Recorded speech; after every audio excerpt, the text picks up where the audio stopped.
James Miller's head pounded as he opened his eyes to the unfamiliar ceiling above him. The morning sunlight streaming through the tall windows felt like needles in his brain.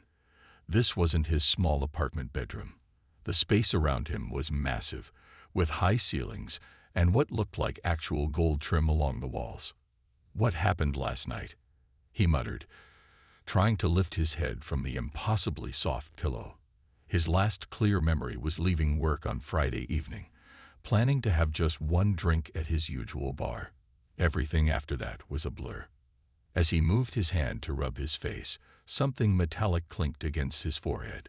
James froze. Slowly, he brought his left hand down to eye level and stared at the ring on his finger. It was unlike anything he'd ever seen. A band that seemed to shift colors like oil on water, with tiny points of light that moved like stars across its surface. "No way," he whispered. "No, no, no." James stumbled out of the massive bed, nearly tripping on sheets that felt smoother than silk. His clothes from yesterday were neatly folded on a nearby chair, but he was wearing what appeared to be pajamas made from material he couldn't identify. The fabric seemed to adjust to his body temperature perfectly. On the bedside table, he found a folder with official-looking documents. His hand shook as he opened it and read the first page. Certificate of marriage. James Miller and Anna Dawn. Date: April 15, 2025. "I got married," he said to the empty room. "To who?" "To me." A melodious voice answered from the doorway. James spun around so fast, he nearly fell over. Standing there was the most beautiful woman he'd ever seen. She was tall and graceful, with features that seemed almost too perfect to be real. Her hair shimmered between platinum blonde and pale blue, depending on how the light hit it. Her eyes were an impossible shade of violet. "Good morning, husband," she said, smiling warmly. "I hope your head isn't hurting too badly. Human alcohol tolerance is still something we're studying." James sat heavily on the edge of the bed. When did we?" "We met 3 months ago," Anna said, gliding into the room with movements that seemed too smooth to be natural. "Though you may not remember our meetings, we took care to keep things subtle until the right moment." "We? Who's we? And what do you mean, human alcohol tolerance?" James felt like he was in a dream, or maybe still drunk. Anna sat beside him, and he noticed that the bed didn't shift under her weight the way it should have. "I suppose we should have this conversation now, though I'd hoped to wait until you've had breakfast. You see, James, you were carefully chosen. We've been watching Earth for quite some time, looking for the right person to help bridge our worlds." "Our worlds," James repeated weakly. "Yes, though I should warn you, the next few days will be quite challenging as you adjust to your new position. Being king consort to the Starlight Empire's queen isn't an easy role, but our research showed you have exactly the right qualities for the job." James looked down at his ring again, then at Anna's impossibly perfect face. "This is a joke, right? Some kind of elaborate prank. Did Mike from accounting set this up?" Anna's smile turned slightly sad. "I understand your skepticism. Would you like proof?" Before James could answer, she reached up and touched something behind her ear. The air around her shimmered, and suddenly her skin took on a subtle pearlescent quality. Her violet eyes began to glow from within, and when she smiled again, he caught a glimpse of teeth that were definitely not human.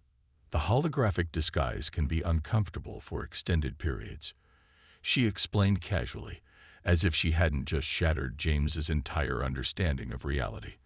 "I hope you don't mind if I turn it off while we're in private." James opened his mouth, closed it, then opened it again. Finally, he managed to say, "I think I need a drink." "Perhaps some coffee first," Anna suggested, standing up. "We have a press conference in 2 hours, and I need you somewhat coherent when we announce our marriage to your planet." James fell back onto the bed and stared at the ceiling. It was going to be a very interesting day. Over the next week, James began noticing things that didn't quite add up about his new wife and their living situation. The press conference had gone surprisingly well. Anna had somehow managed to handle it so smoothly that the world's reaction was more curious than panicked. But now, alone in their penthouse apartment, the oddities were becoming impossible to ignore. For one thing, Anna never slept. At first, James thought she just had different sleeping habits, but after watching her for several nights, he realized she didn't even lie down. She would sit in her study, working on devices that looked like they came straight out of a science fiction movie, her fingers dancing over holographic displays that appeared in midair. The apartment itself seemed to change when he wasn't looking. New rooms would appear overnight, filled with technology he couldn't begin to understand. Doors that had led to closets now opened into vast chambers that couldn't possibly fit in the building's dimensions. Anna. He called out one morning, staring at what had previously been their kitchen, but now looked like the bridge of a spaceship. "Did you redecorate?" "Just a few upgrades," she replied from somewhere behind him. The Earth-style appliances were rather limiting. "I hope you don't mind. I had our quarters connected to my flagship." "Your flagship?" James turned around slowly. "You mean we're not just in the apartment anymore?" Anna was floating several inches off the ground, examining what looked like a 3D map of the solar system projected in front of her. "Of course not. We need to be ready to move quickly if there's an emergency. Don't worry, we're still technically in the same space. It's just been dimensionally expanded." James sat down heavily on a chair that helpfully materialized behind him. "Right. Dimensionally expanded. Of course." He was starting to notice other things too. Men in perfectly tailored suits had begun appearing wherever he went. They tried to be subtle, but their movements were too precise, too coordinated. Sometimes, when they thought he wasn't looking, their eyes would glow. "They're your security detail," Anna explained when he finally asked about them. "The Royal Guard. They're necessary, I'm afraid. Not everyone is happy about our marriage." "Because I'm human?" James asked, watching one of the guards outside their window literally fade from view. "Partly," Anna admitted, "but mostly because you're an unknown factor. The Empire has run a certain way for millennia. And you, well, you represent change." That evening, as James was trying to figure out how to use what had replaced their shower, it seemed to clean using sound waves now. He noticed something even stranger. Anna was receiving messages through her jewelry, not just her elaborate necklaces and bracelets, but through the very gems themselves. The stones would pulse with light, and she would tilt her head as if listening. "Emergency communiques," she said when she caught him watching. "Much faster than your radio waves. We're tracking some concerning movement in the outer rim." "The outer rim of what?" James asked, still dripping from his sonic shower. "The Empire, of course." Anna's face grew serious. "James, there's something we need to discuss. Your position as king consort isn't just ceremonial. There are responsibilities, decisions that will affect billions of lives across hundreds of solar systems." James looked at his alien wife, at the advanced technology surrounding them, at the guard outside who was clearly trying to be invisible, and at his wedding ring that now seemed to contain an entire galaxy in its surface. "I'm just an office worker," he said quietly. "I process insurance claims. I'm not qualified to make decisions affecting billions." And a smile turned mysterious. "That's exactly why you were chosen, my dear. We need someone who understands the value of a single life, who hasn't been corrupted by power. Someone." She paused as another gem on her necklace pulsed urgent red. "Someone who can help us remember what we're protecting. But we'll have to continue this conversation later. It seems there's been an incident in the throne room." "We have a throne room?" James asked weakly, but Anna had already vanished in a flash of light, leaving him alone with his thoughts, and a bathroom he no longer knew how to use. The moment everything truly changed happened during what was supposed to be a simple dinner. James had been trying to maintain some semblance of normalcy by insisting they eat actual meals together, even though he'd noticed Anna never really seemed to eat much. They sat in their dining room, or what had been their dining room before it had transformed into something that looked like a cross between a five-star restaurant and the command center of a starship. The walls shifted with gentle patterns of starlight, and the ceiling showed what James assumed was a real-time view of space. "Could we maybe just have regular walls tonight?" James asked, poking at what appeared to be a steak but glowed faintly blue. "All this moving starlight is making me dizzy." "Of course, dear," Anna said, waving her hand. The walls solidified into a pleasant cream color. "I sometimes forget how overwhelming our technology can be for humans." Just then, all the lights flickered. Anna's form suddenly shimmered, like a TV with bad reception. James watched in stunned silence as her human appearance completely dissolved, revealing her true form. Her skin was pearlescent, seeming to shift colors with every movement. Her eyes were much larger now, with pupils that looked like swirling galaxies. What he had thought was hair was actually a crown of crystalline structures that pulsed with internal light. She was both beautiful and terrifying, alien and yet somehow still recognizably Anna. "Well," she said, her voice now carrying a slight musical resonance, "I suppose this saves us a longer conversation."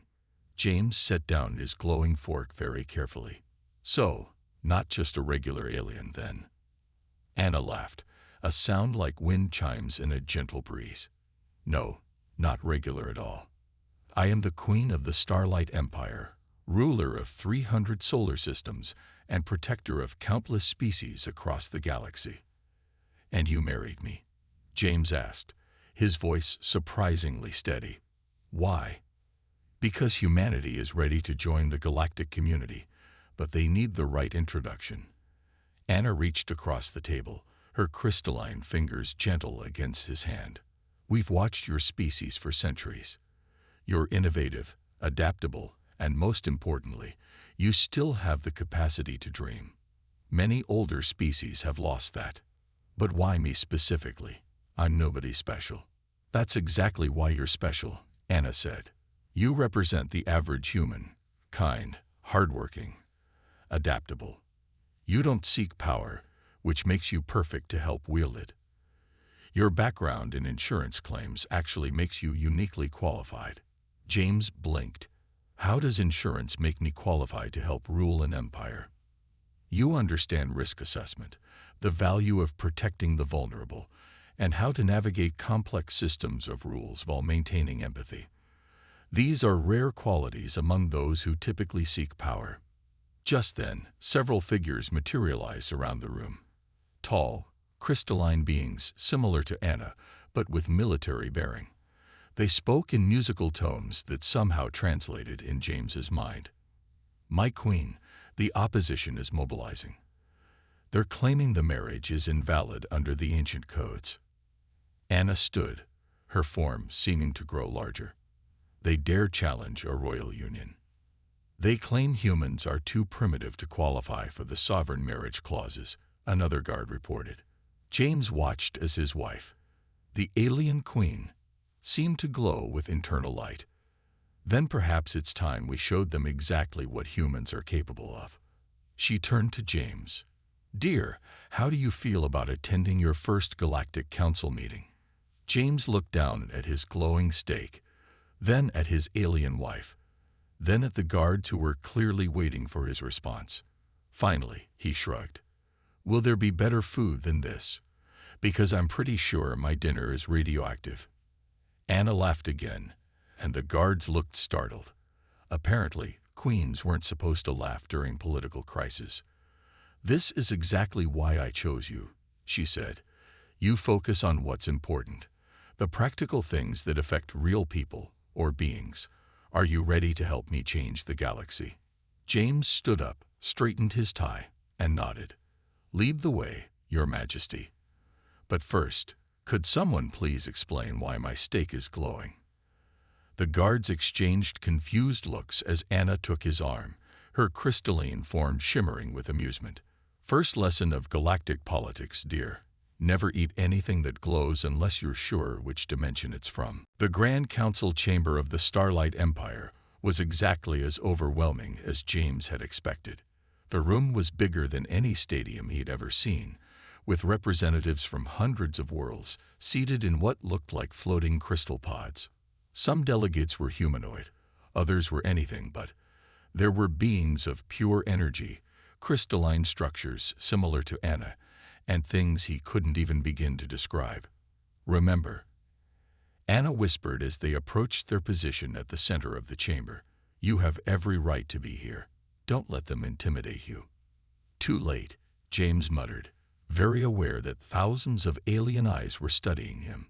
A being made entirely of shifting silver mist floated forward. "We challenge the validity of this union," it announced, its voice somehow echoing in every language simultaneously. "Humans are a Class 3 developing species. The ancient codes clearly state." "The ancient codes," Anna interrupted, her voice carrying effortlessly through the vast chamber, "speak of wisdom, not technology levels. My chosen consort has already demonstrated more wisdom than those who seek to undermine a royal union." James noticed something interesting as he looked around the chamber. While some delegates were clearly hostile, others seemed curious, and a few were actually nodding in agreement with Anna.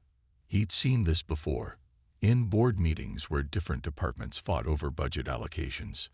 "If I may," he said, surprising himself as much as everyone else. The chamber fell silent. "On Earth, I worked with something called insurance. It's about protecting people, or beings, from unexpected problems.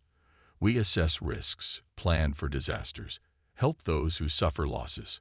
From what I've learned about the Empire, isn't that exactly what you do on a galactic scale?" The silver mist being rippled in what might have been confusion. "You compare our ancient systems of governance to your primitive financial instruments." "Not primitive," James corrected, gaining confidence. "Progressive. We develop these systems to help people, to make sure no one is left behind when disaster strikes. Isn't that what any good government should do?" A delegate that looked like a sentient aurora borealis moved forward. "The human speaks truth. Their insurance systems are remarkably similar to our stellar protection protocols." Murmurs spread through the chamber. James caught Anna hiding a smile. "But they can't even travel between stars." Another delegate protested. "They still burn fossil fuels." "We also went from our first powered flight to landing on our moon in just 66 years. James pointed out. "Imagine what we could do with proper guidance and alliance with the Empire." The chamber erupted in discussion. James noticed Anna subtly directing his attention to certain delegates, the ones who seemed most swayed by his words. He began addressing his comments to them specifically, using the skills he'd learned from years of explaining complex policies to confused clients. Suddenly, alarms blared through the chamber. A guard materialized beside them. "Assassins, Your Majesty. They're using quantum phase shifts to." The air around them shimmered, and 3 figures appeared, wielding weapons that hurt James's eyes to look at. But before they could fire, James did something that surprised everyone, including himself.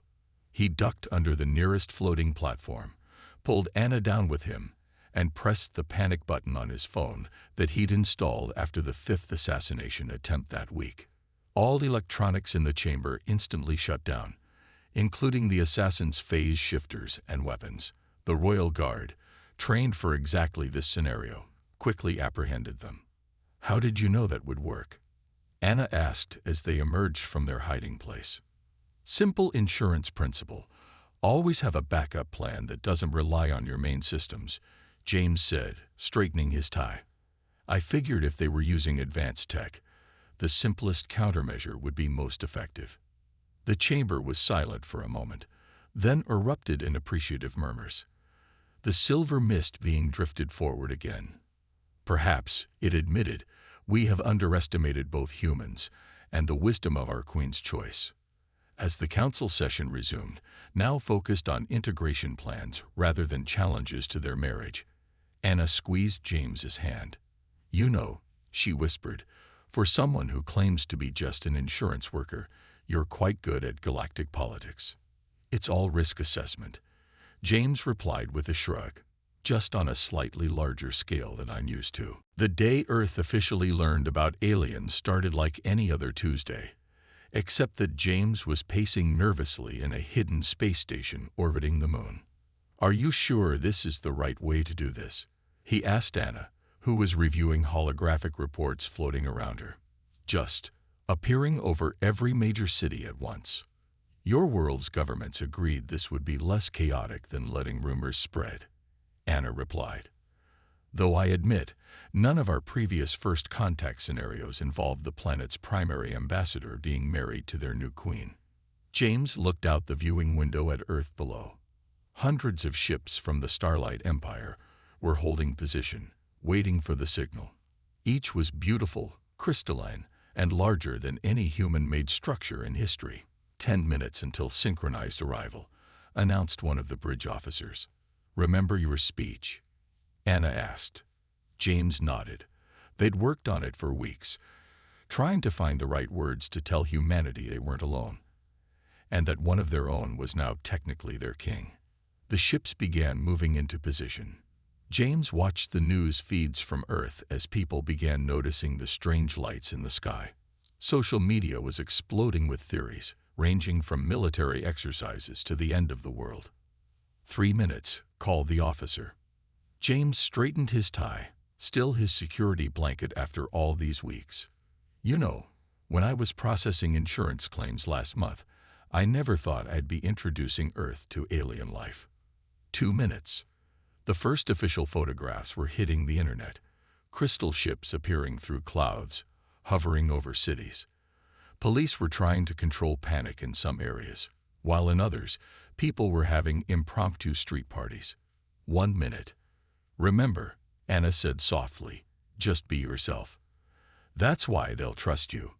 The main screen activated, connecting to every television, phone, and computer on Earth simultaneously. James took a deep breath and stepped forward.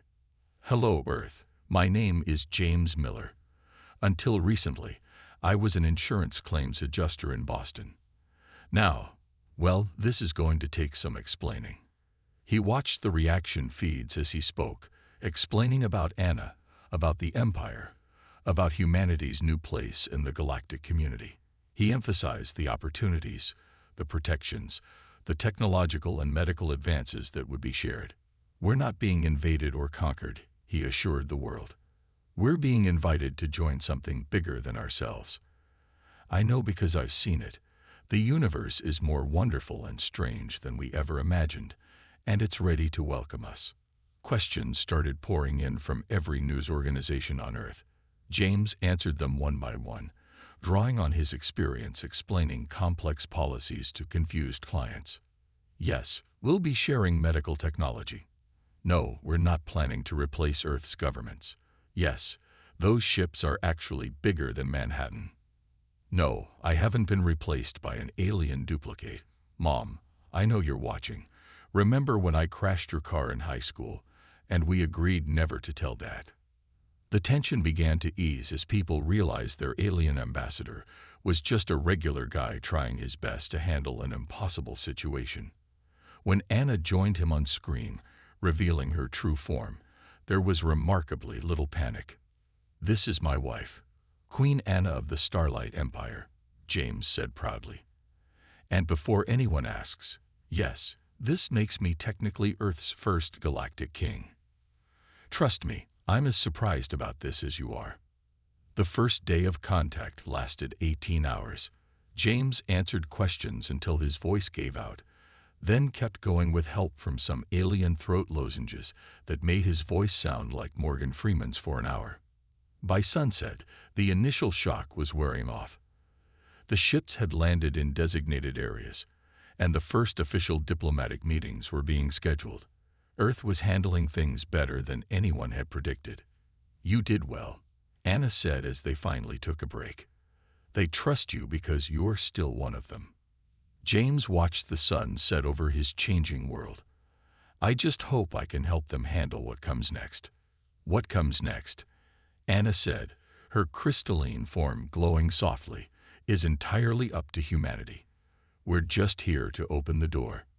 Below them, Earth continued turning, its people looking up at the stars with new eyes, wondering what adventures awaited them in the galaxy beyond. 3 months after Earth's introduction to galactic society, James was reviewing trade agreements in his office aboard the Imperial flagship when the lights went red. Warning: security breach detected. Multiple unauthorized quantum signatures detected in restricted zones, announced the ship's eye.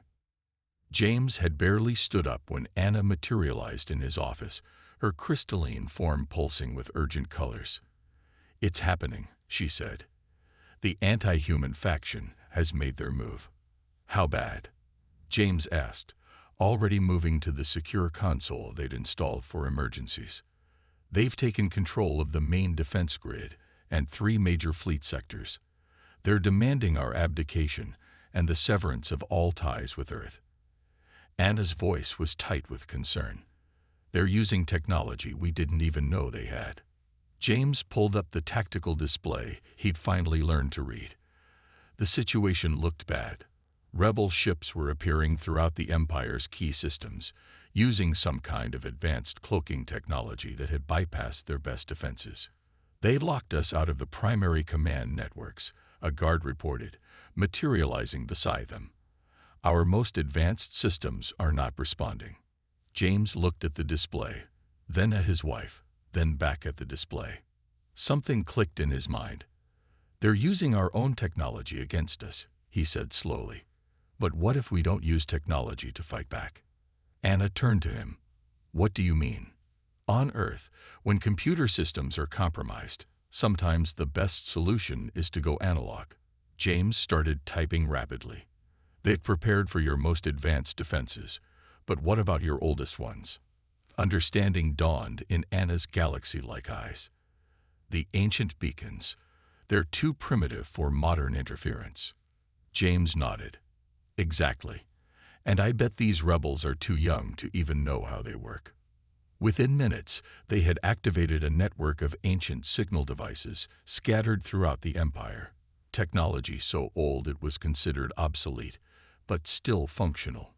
While the rebels struggled with their hijacked modern systems, loyal forces began coordinating through methods that hadn't been used in millennia.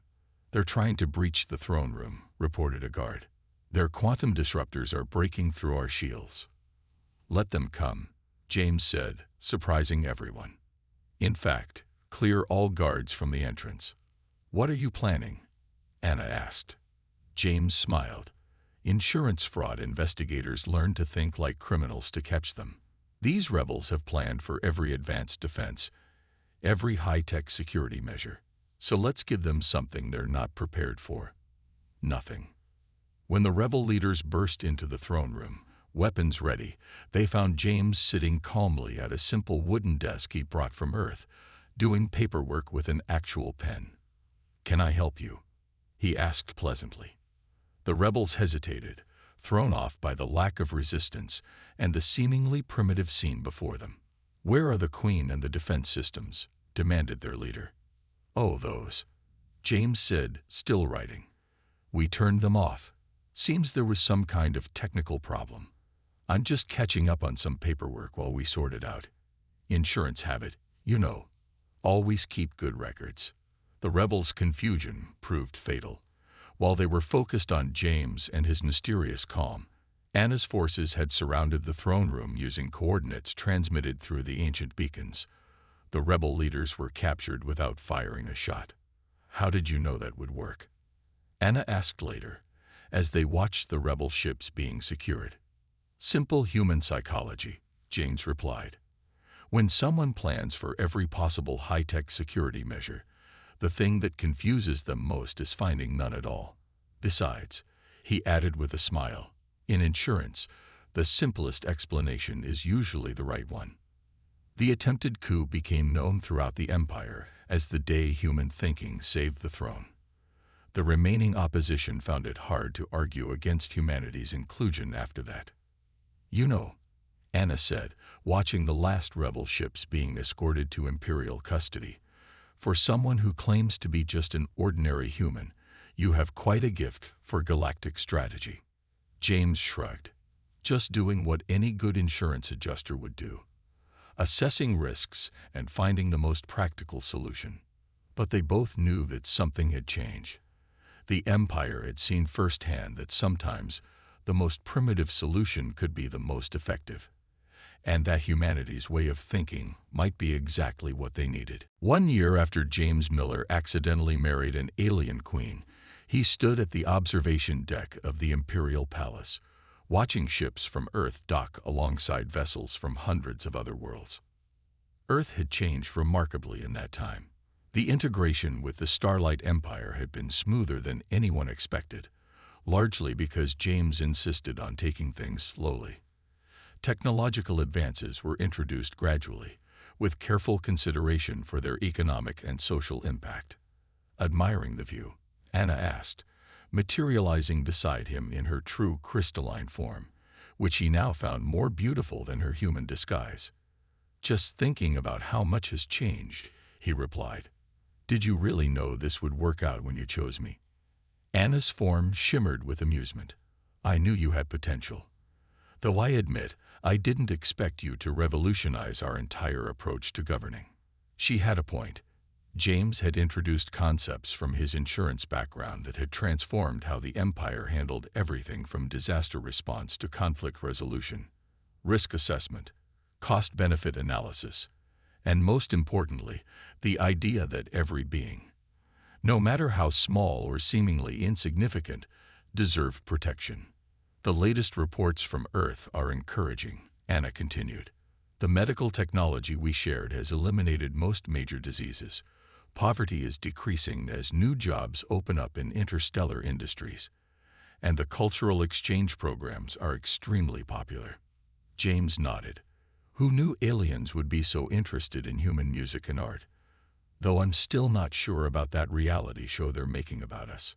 My Husband the Human King is the highest-rated program in 12 star systems," Anna said with a laugh that sounded like crystal wind chimes. A young aide appeared, one of the first humans to be employed in the Imperial Palace. "Your Majesties, the delegation from the Outer Rim has arrived." James straightened his tie. Some habits never change. Ready to show them how humans and aliens can work together. The meeting that followed demonstrated exactly why their marriage had worked so well.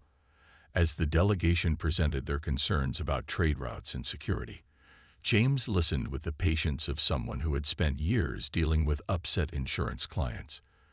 Then he and Anna worked together, her vast knowledge of galactic politics combining perfectly with his practical, human approach to problem solving. "You see," James explained to the delegates, "it's like creating an insurance policy for an entire trade route. We assess the risks, implement preventive measures, and create clear procedures for when things go wrong." By the end of the meeting, they had not only resolved the immediate issues, but had created a new framework for handling similar situations across the Empire.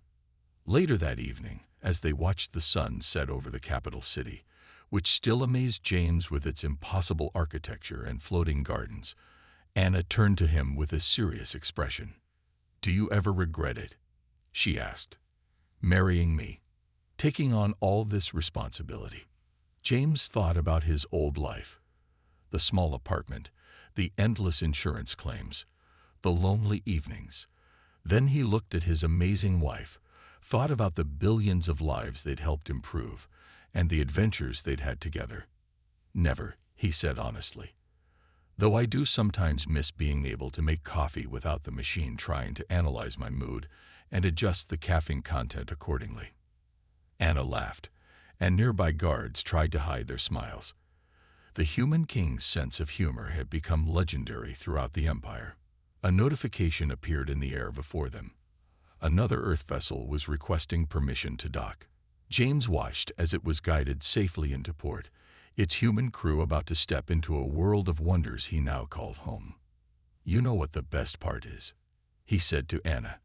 "Every day, I get to see that look of wonder on someone else's face, the same look I had when I first learned the truth. It reminds me why we're doing all this." Anna's crystalline form glowed with warmth as she took his hand. "And that, my dear husband, is exactly why you were the perfect choice. You never lost that sense of wonder, even while helping build something greater than either of us could have imagined alone. Together, they watched their unified empire grow and thrive, proof that sometimes the most unlikely marriages can change the universe for the better.